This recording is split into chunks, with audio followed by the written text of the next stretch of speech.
ہماری آنکھیں اس وقت کھلتی ہیں جب ہماری آنکھیں بند ہونے والی ہوتی ہیں اور وقت ختم ہو چکا ہوتا ہے۔ جس طرح لوگ بھاگ بھاگ کر مردے کو کندھا دیتے ہیں، اسی طرح اگر زندوں کو کندھا دینا شروع کر دیں تو زندگی بہت آسان ہو سکتی ہے۔ ہم اس دنیا میں دکھوں کی وجہ سے بالکل دکھی نہیں ہیں، بلکہ ایک دوسرے کے سکون سے بہت دکھی ہیں۔ ایک آدمی دھوپ میں 8 گھنٹے مزدوری کر سکتا ہے، لیکن پنکھے کے نیچے کھڑے ہو کر 10 منٹ نماز نہیں پڑھ سکتا، پھر کہتا ہے کہ میری تو قسمت ہی خراب ہے۔ اگر تم اپنے سر پر عزت کا تاج سجانا چاہتے ہو تو تم اپنے غرور کو اپنے پاؤں کے نیچے دبا کر رکھو۔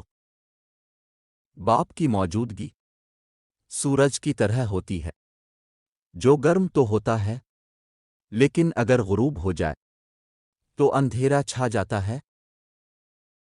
کون بنتا ہے مصیبت میں سہارا اے دوست؟ شاخ بھی تو اپنے ہی سوکھے ہوئے پھولوں کو گرا دیتی ہے۔ جیسے آپ اپنی بہن کو اس کے سسرال میں خوش دیکھنا چاہتے ہیں، بالکل ویسے ہی اپنی بیوی کو بھی خوش رکھیں، کیونکہ وہ بھی کسی کی بہن ہے۔ کبھی بھی یہ غم نہ کرنا کہ یہ دنیا آپ کے ساتھ نہیں ہے، بلکہ ہمیشہ اس بات پر خوش ہونا کہ اس دنیا کا مالک آپ کے ساتھ ہے۔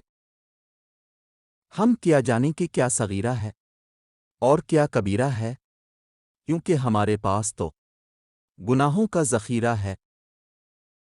جھگڑے اس لیے ختم نہیں ہوتے کیونکہ ہم جھگڑوں سے ہی ختم کرنے کی کوشش کرتے ہیں۔